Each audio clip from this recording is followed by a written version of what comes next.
팔복 세 번째 시간입니다. 이 시간 본문 마태복음 5장 5절을 같이 한번 읽어보겠습니다. 온유한 자는 복이 있나니 그들이 땅을 기업으로 받을 것이며. 아멘. 이 세 번째 복도 앞서 보았던 첫 번째 복과 두 번째 복처럼 세상적인 사고방식과는 잘 맞지 않는 말씀입니다. 예수님 당시 유대 민족에게는 더더욱 그랬습니다.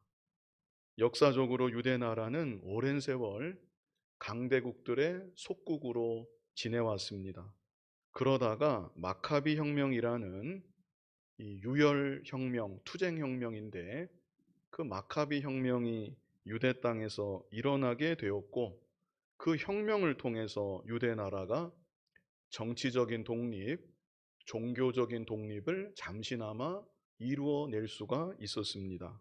그러나 그로부터 불과 80년 정도 지나서 주전 63년입니다. 주전 63년 예루살렘이 로마에 의해서 함락되므로 유대 나라는 다시 강대국의 속국이 되고 말았습니다. 하지만 유대인들의 마음속에는 한 차례 혁명을 통해서 독립을 이루어낸 경험이 있었기 때문에 어떻게 하면 우리가 또다시 독립을 쟁취할 수 있을까? 이런 열망이 가득했습니다. 아울러서 그들은 그런 그들을 강력하게 이끌어줄 민족의 지도자를 계속적으로 열망하고 고대했습니다. 그런데 바로 그러던 중에 예수님이 이 땅에 오셨던 것입니다.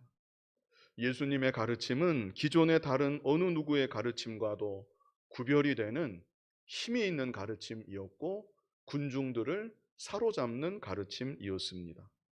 게다가 예수님은 병자들을 능력으로 고치시고 신비한 이적들을 행하시기까지 하였습니다. 우리 마태복음 4장 23절 같이 한번 읽어보겠습니다.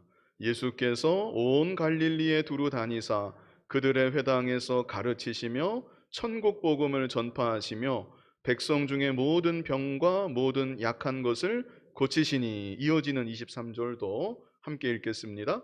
그의 소문이 온 수리아에 퍼진지라 사람들이 모든 앓는 자 곧 각종 병에 걸려서 고통당하는 자, 귀신 들린 자, 간질하는 자, 중풍병자들을 데려오니 그들을 고치시더라. 자, 그래서 25절이요. 같이 읽겠습니다. 갈릴리와 데가볼리와 예루살렘과 유대와 요단강 건너편에서 수많은 무리가 따르니라. 대단한 일이 일어나는 것입니다. 수많은 무리가 예수님을 향해서 열광을 하면서 예수님을 따라가게 된 것입니다. 이제 드디어 때가 왔구나.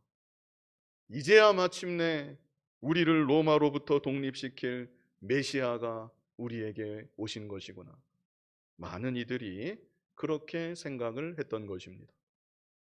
그런데 예수님은 모여있는 그 무리들을 향해서 산상수훈을 하시는데 제일 첫 마디가 심령이 가난한 자는 복이 있나니 천국이 그들의 것이며, 그리고 이어서 또 하시는 말씀이 애통하는 자는 복이 있나니 그들이 위로를 받을 것이며. 이 군중들의 관심과는 영 맞지 않는 그런 말씀을 예수님이 하신 것입니다. 그러시더니 급기야 그 다음에는 온유한 자는 복이 있나니 그들이 땅을 기업으로 받을 것이며. 지금 땅을 빼앗겼는데, 속국이 되었는데, 온유한 자는 복이 있나니 그들이 땅을 기업으로 받을 것이며. 온유한 자가 복이 있다? 그렇다면 저분의 마음에는 우리를 핍박하고 있는, 압제하고 있는 저 로마를 무너뜨릴 생각이 과연 있는 것인가 없는 것인가, 의문이 들지 않을 수가 없는 것입니다. 아니나 다를까 예수님은 결국 로마 군병들에게 체포당하시고 매를 맞으시고 채찍질을 당하시고 머리에는 가시관을 쓰시고 온갖 수욕을 당하셨습니다.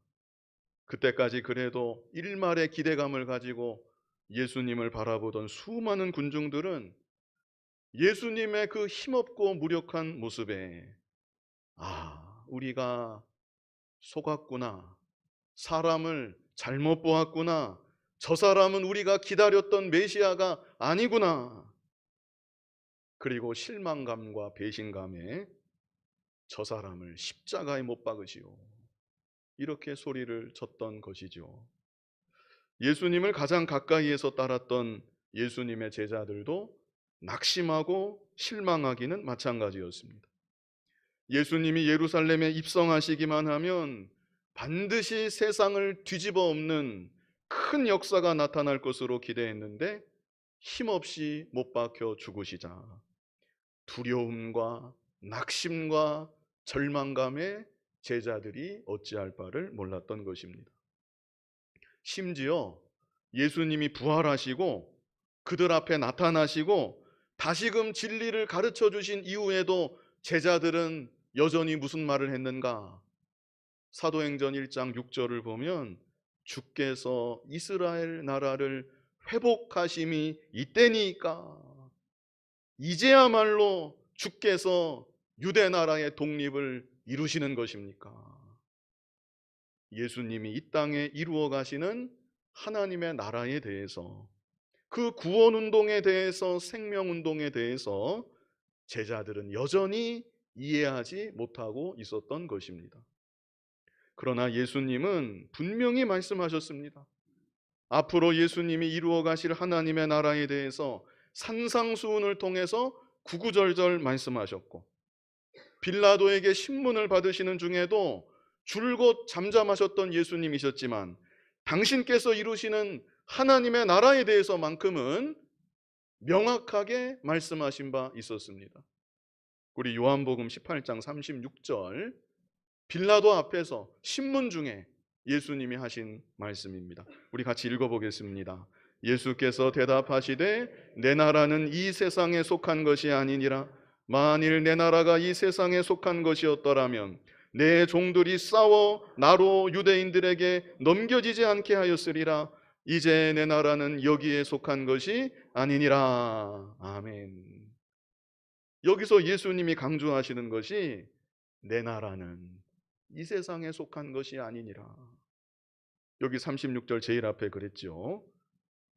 중반부에도 그런 구절이 있고, 만약 이 세상에 속한 것이었다라면 내가 이렇게 잡히지도 않았을 것이다, 이 말씀하신 것이고, 36절 마지막에도 내 나라는 여기에 속한 것이 아니니라. 우리가 이 말씀을 잘 기억해 두어야 합니다.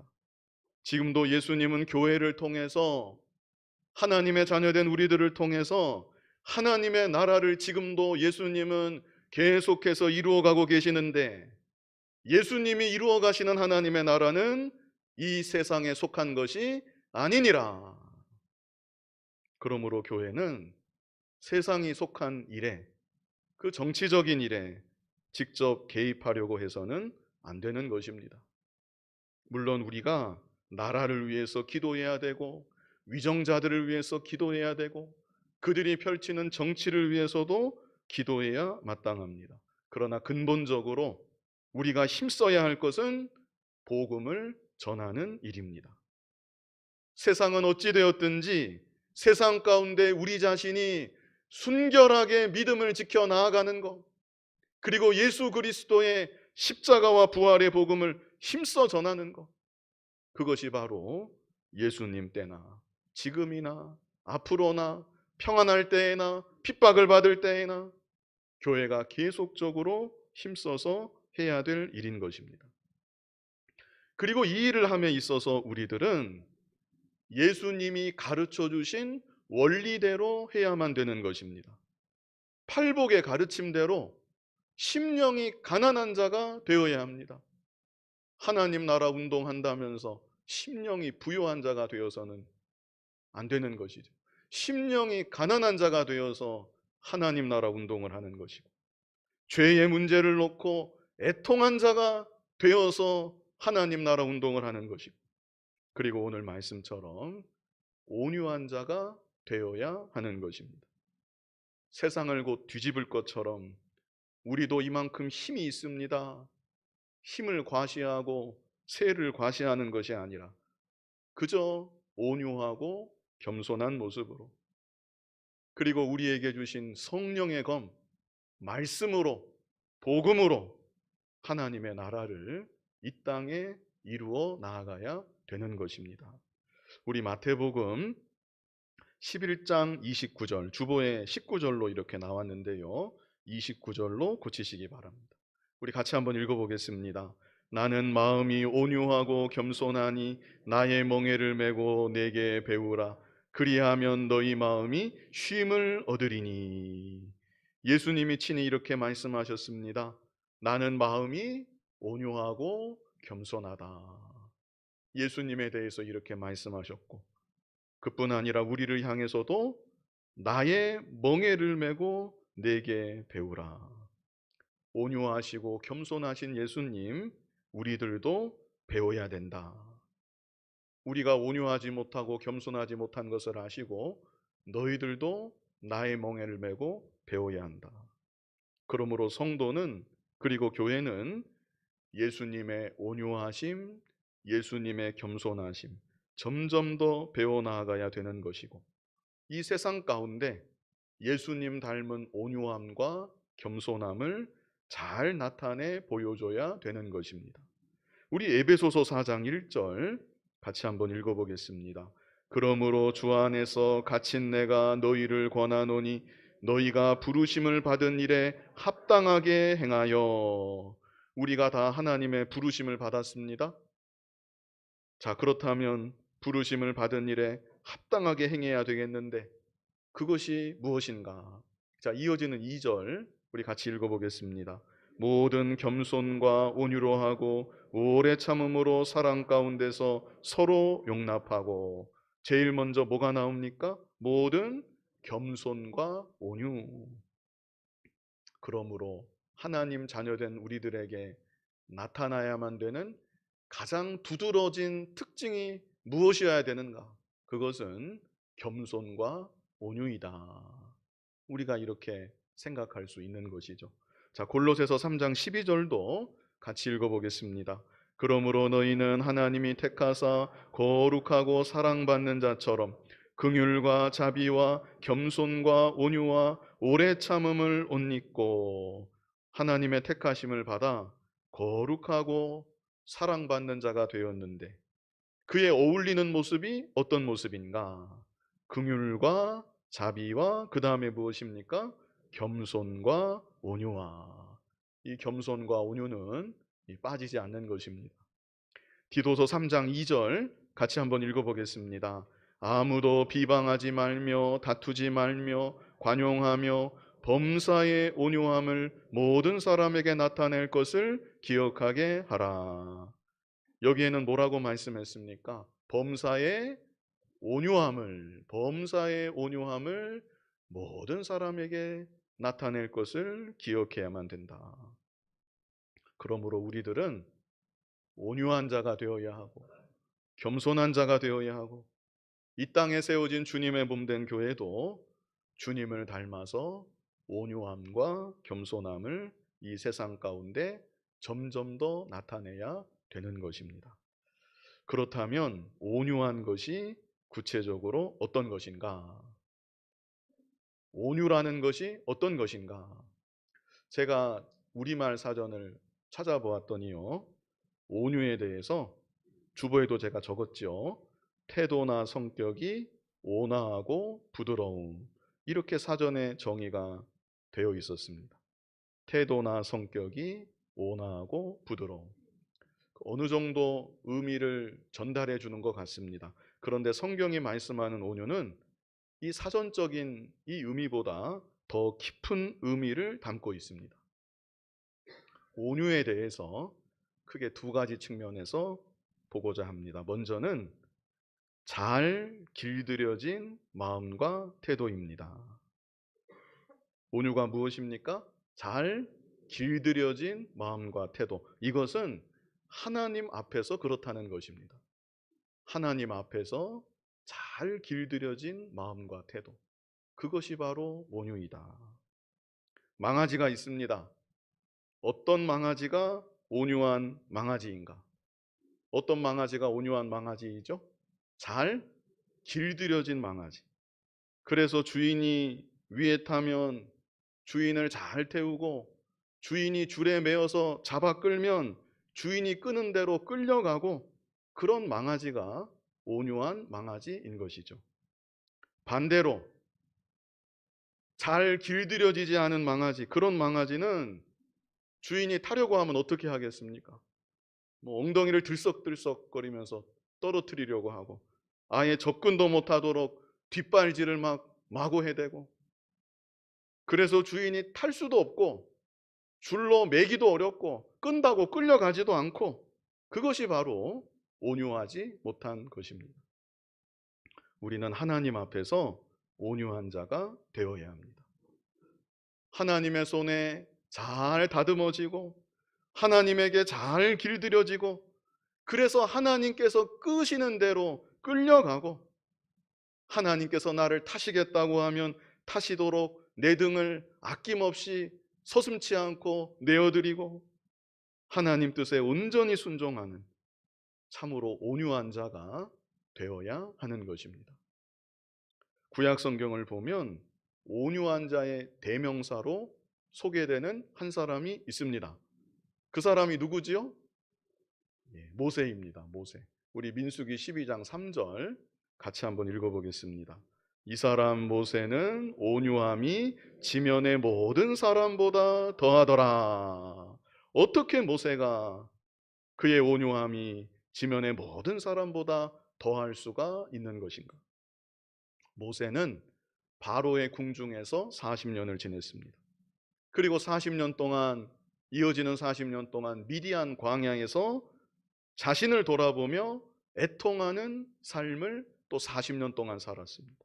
그리고 마지막 40년, 모세는 오직 하나님 뜻에 순종해서 수많은 이스라엘 백성들을 이끌고 광야의 고난길을 하루하루 걸어갔던 것입니다.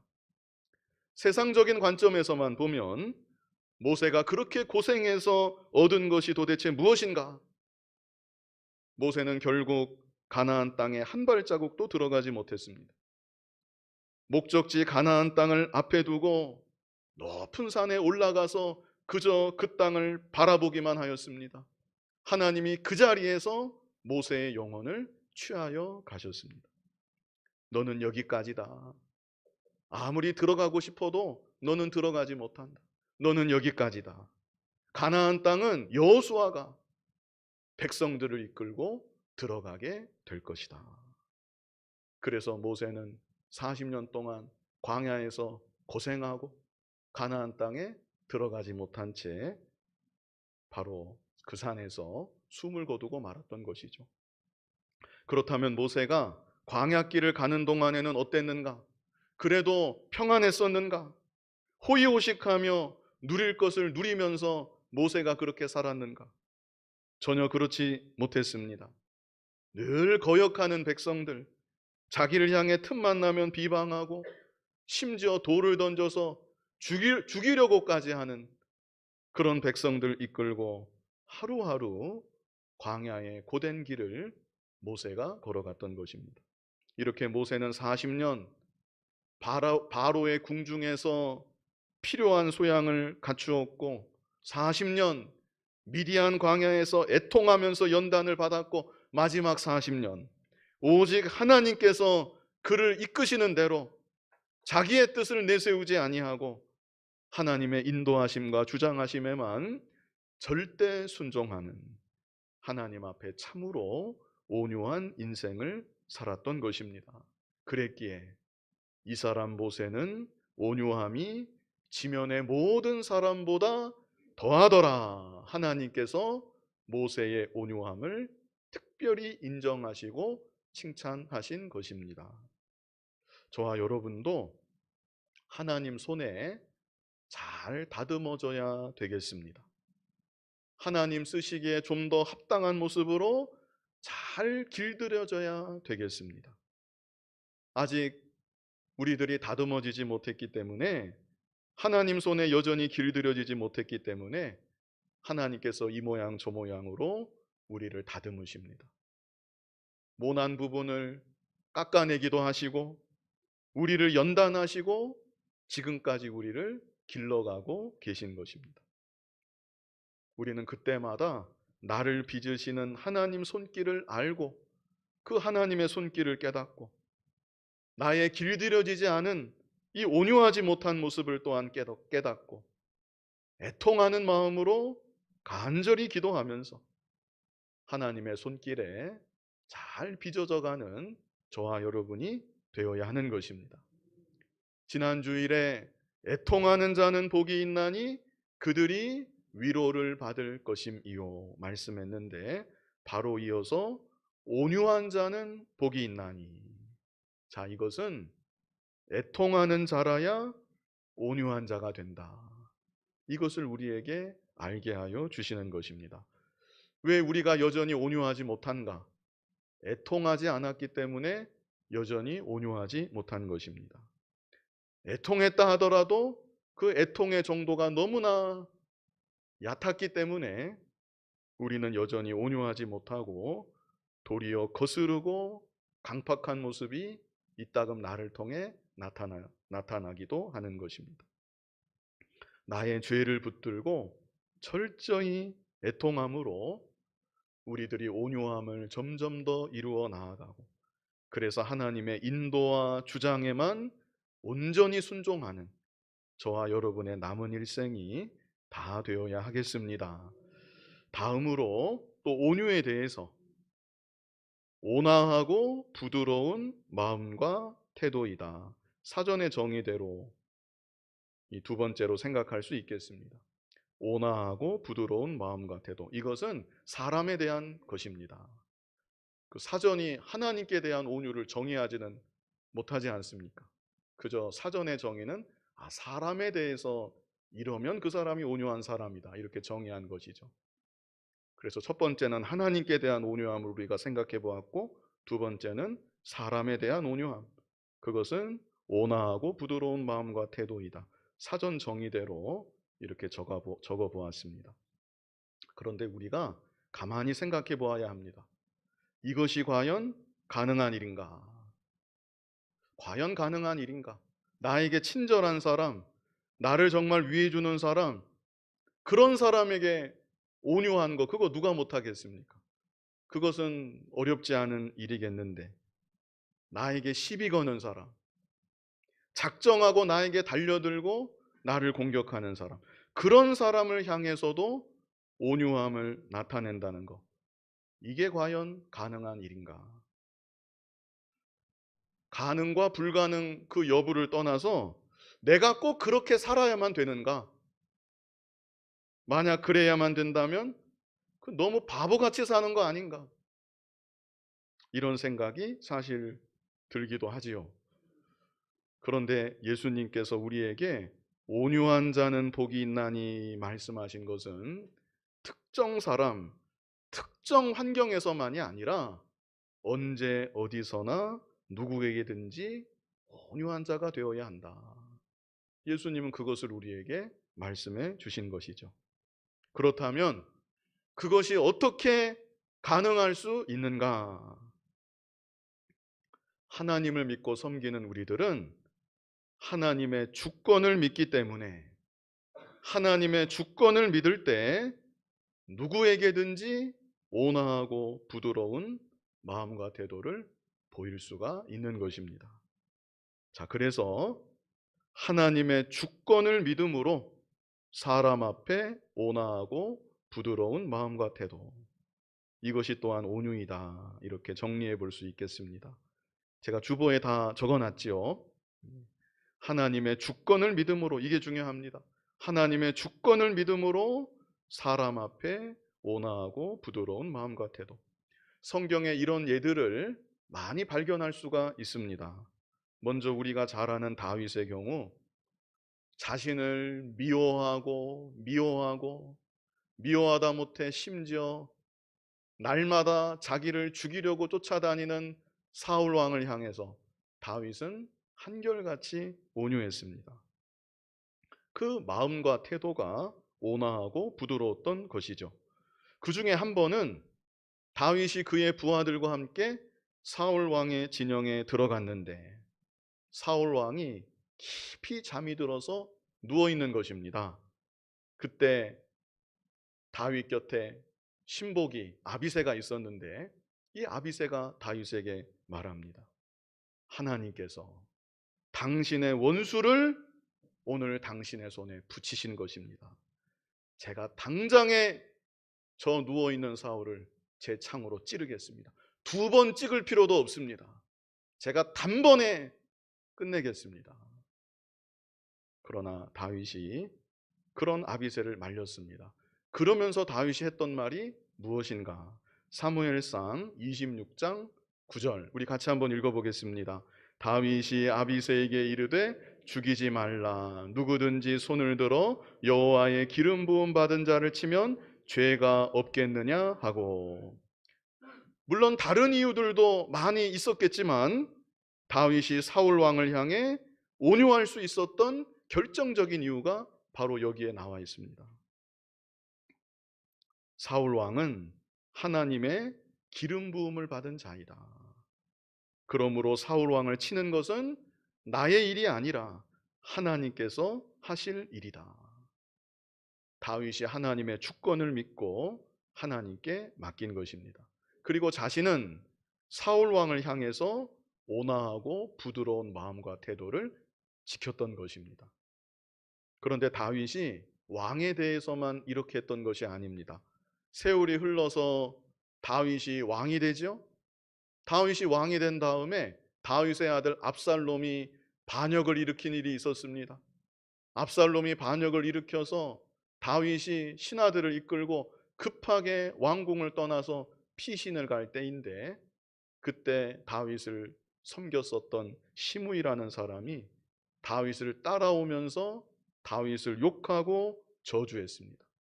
그때도 역시 아비새가 또 다윗의 곁에 신복으로 있었는데 아비새가 흥분했습니다. 그 성경을 보면 저 죽은 개 같은 자가 어찌 왕을 모욕하도록 제가 가만히 둘 수 있겠습니까? 제가 당장에 가서 저자의 머리를 베서 가지고 오겠습니다. 아비새가 그렇게 흥분해서 말을 하고 주변의 신하들도 같이 동조했습니다. 그러자 다윗이 또 뭐라고 말을 했는가? 우리 사무엘하 16장 10절 같이 한번 읽어보겠습니다. 왕이 이르되 수루야의 아들들아 내가 너희와 무슨 상관이 있느냐? 그가 저주하는 것은 여호와께서 그에게 다윗을 저주하라 하심이니 네가 어찌 그리하였느냐 할 자가 누구겠느냐 하고. 자, 11절도 한번 같이 읽어보겠습니다. 또 다윗이 아비새와 모든 신하들에게 이르되 내 몸에서 난 아들도 내 생명을 해하려 하거든 하물며 이 베냐민 사람이랴 여호와께서 그에게 명령하신 것이니 그가 저주하게 버려두라. 바로 이것입니다. 10절에도 있었지만 여기 11절 끝부분에도 있죠.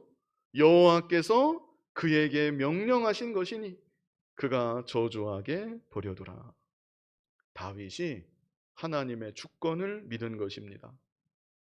사람만 보면 마음이 상할 수밖에 없습니다. 불쾌할 수밖에 없습니다. 화가 날 수도 있습니다. 그러나 다윗은 배후에 계신 하나님을 본 것이고 배후에서 역사하시는 분은 하나님이시다. 하나님의 주권을 믿었기에 다윗은 이런 상황 속에서도 흥분하지 않고 이 사람 앞에서도 심지어 자기가 부리는 신하 앞에서도 온유한 마음과 태도를 잘 지킬 수가 있었던 것입니다. 또 우리가 잘 아는 요셉의 경우 어린 나이에 이복 형들에 의해서 애굽으로 팔려갔습니다. 팔리기 전에도 이 형들이 요셉을 얼마나 괴롭히고 따돌렸는지 모릅니다. 그러나 세월이 흘러서 하나님의 섭리와 인도하심 가운데 요셉은 애굽의 총리가 되었고 요셉의 형들은 양식을 구하러 애굽에 왔다가 요셉과 재회하게 되었고 그러다가 야곱이 온 가족을 이끌고 애굽에 들어와 요셉과 함께 살게 되었지요. 그리고 세월이 또 얼마간 흘러서 아버지 야곱이 애굽 땅에서 죽게 되었습니다. 그때 요셉의 형들이 걱정합니다. 과거에 자기들이 지은 죄가 너무나 크기 때문에 아버지께서 돌아가신 이 마당에 요셉이 마음을 바꾸고 혹이라도 마음을 바꾸고 자기들에게 복수할까 봐 이 요셉의 형들이 두려운 마음을 갖게 되었습니다. 자, 창세기 50장 18절. 그래서 어떻게 했는가 같이 읽어보겠습니다. 그의 형들이 또 친히 와서 요셉의 앞에 엎드려 이르되 우리는 당신의 종들이니이다. 얼마나 마음이 두렵고 불안했는지 미리 찾아와서 동생 요셉 앞에 납작 엎드려서 절한 것입니다. 우리는 당신의 종들입니다. 이때 요셉이 형들에게 그렇게 나쁘게 하지는 않아도 조금이라도 위세는 부릴 수 있습니다. 심하게는 아니라도 이런 정황 속에서 요셉이 아주 조금이라도 위세는 부릴 수 있다는 것이죠. 과거 형들에게 당한 게 얼마나 큰데 믿음 없는 사람 같으면 얼마든지 이런 상황에서 그럴 수 있는 것입니다. 그러나 요셉은 이런 형들에게 어떻게 했는가? 자, 19절 같이 읽어보겠습니다. 요셉이 그들에게 이르되 두려워하지 마소서 내가 하나님을 대신하리까. 요셉이 즉시로 이렇게 반응했습니다. 형님들 왜 이러십니까? 형님들 두려워하지 마십시오. 제가 하나님을 대신하겠습니다. 그리고 또 요셉이 뭐라고 말을 했는가? 20절로 21절 우리 같이 읽어보겠습니다.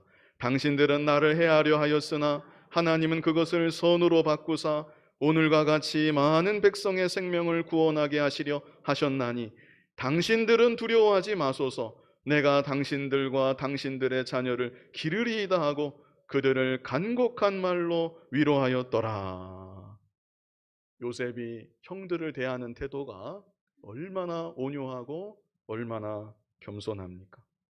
그 나란 일이 바쁘고 골치가 아프다 보면 이런 형들이 좀 짜증날 수도 있습니다. 그러든지 말든지 지들이 잘못한 것이 많으니까 저러겠지. 그러고 그냥 지나갈 수도 있다는 것입니다. 그러나 요셉은 형님들 왜 자꾸 그런 생각을 하십니까? 조금도 두려워하지 마십시오. 계속 이렇게 말하는 것입니다. 제가 당신들과 당신들의 자녀를 기르겠습니다. 어찌해서든지 형들의 마음을 위로해 주려고, 어떻게 해서든지 풀어주려고. 특별히 21절 끝에는 여기 뭐라고 했습니까? 그들을 어떻게 했대요? 간곡한 말로 위로하였더라. 이렇게까지 해야 되는 겁니까? 말을 이렇게 못 알아먹는 거야. 그러면서 그럴 수도 있겠는데 그들을 간곡한 말로 위로하였더라. 오히려 요셉이 더 낮아져서 간곡한 말로 형님들의 마음을 위로해 주었다는 것입니다. 요셉의 마음과 태도가 얼마나 온유하고 얼마나 겸손합니까? 이것은 요셉이 근본적으로 하나님의 주권을 믿었기 때문이다. 하나님의 주권을 온전히 믿었기 때문에 사람을 향해서도 이런 마음과 태도가 나올 수 있는 것이죠. 사람만 바라보면 그 사람의 말, 그 사람의 행동 그것만 보면 미운 생각이 들 수도 있는 것이고 섭섭한 마음이 생길 수도 있는 것이고 그러다 보면 그 사람을 향해 온유한 마음과 태도를 지키지 못하게 되기가 쉬운 것입니다. 그러나 우리들도 하나님을 볼 수 있어야 합니다. 배후에 계신 하나님, 배후에서 역사에 나아가시는 하나님의 주권을 우리도 믿고 바라볼 수 있어야 되는 것입니다. 그럴 때 사람을 향해서도 온유하고 겸손한 모습을 우리가 이루어갈 수 있는 것입니다. 이렇게 온유한 자가 되면 그 사람은 복이 있다. 예수님 말씀하신 것이죠. 그리고 말씀하시기를 그들이 땅을 기업으로 받을 것이며, 땅을 기업으로 받는다는 것은 실제 이 땅에서 하나님의 나라를 잘 이루어가고 그 지경을 넓혀가게 될 것이다. 이런 의미가 있습니다. 이 말씀 믿으십니까? 네. 그러면 온유한 자가 되어야 합니다. 우리가. 근데 우리는 보통 생각할 때 온유하면 손해볼 것 같고 무시당할 것 같고 다 빼앗길 것 같고 내가 온유하면 있는 것도 제대로 못 지킬 것 같습니다. 그런데 하나님 말씀은 그게 아니라는 것. 온유한 자가 땅을 기업으로 받을 것이다. 우리 실제 이 시간에 예를 보았죠. 모세의 경우도 보았고 다윗의 경우도 보았고 요셉의 경우도 보았고 성경에 많이 있습니다. 하나님께서는 온유한 자들을 통해서 하나님의 나라를 더욱 왕성하게 이루어 가시는 것이고 온유한 자를 더욱 귀하게 능력 있게 사용하여 주시는 것입니다. 우리 시편 37편 11절 우리 이 말씀 믿고 고백하면서 같이 읽어보겠습니다. 그러나 온유한 자들은 땅을 차지하며 풍성한 화평으로 즐거워하리로다. 아멘. 이 시간 온유한 자는 복이 있나니 이런 제목으로 우리 팔복의 세 번째 말씀을 보았습니다. 온유에 대해서 크게 두 가지로 우리 생각해 보았는데요. 먼저는 하나님 앞에서 잘 길들여진 마음과 태도. 나는 어떠한가? 잘 길들여졌는가? 예? 다듬어졌는가? 모난 부분이 좀 깎여져 나갔는가? 하나님 손에 잘 길들여져서 하나님 인도와 주장에 온전히 순종하는 우리들이 되어야 합니다. 다음으로 사람 앞에서 하나님의 주권을 믿음으로, 이게 중요합니다. 하나님의 주권을 믿음으로 온화하고 부드러운 마음과 태도. 사실 저 역시 그렇게 온유하지 못할 때가 참 많이 있습니다. 그러나 저나 여러분이 이 말씀이 예수님이 직접 이 시간 나에게 주시는 말씀이라고 마음으로 받고 점점 더 온유한 자가 되고 그래서 땅을 기업으로 받아 누릴 수 있는 저와 여러분이 될 수 있기를 간절히 바랍니다. 거룩하신 아버지 하나님, 세상의 흐름을 따라 세상 분위기를 따라 온유하지 못한 모습으로 살아가지는 않았는지 아버지 하나님 돌아볼 때 너무나 죄송하고 부끄러운 마음뿐입니다. 하나님 아버지 불쌍히 여겨주시고 우리 예수님이 나는 마음이 온유하고 겸손하다 말씀하시고 나의 멍에를 메고 내게 배우라고 이렇게 우리에게 말씀하시는데 점점 더 온유한 자가 되어서 하나님의 주장과 인도하심에 온전히 순종하고 다른 사람을 향해서도 참으로 온유한 마음과 태도를 나타낼 수 있는 우리들 모두가 더욱 되어지게 하여 주시옵소서. 예수님 이름으로 기도하옵나이다. 아멘.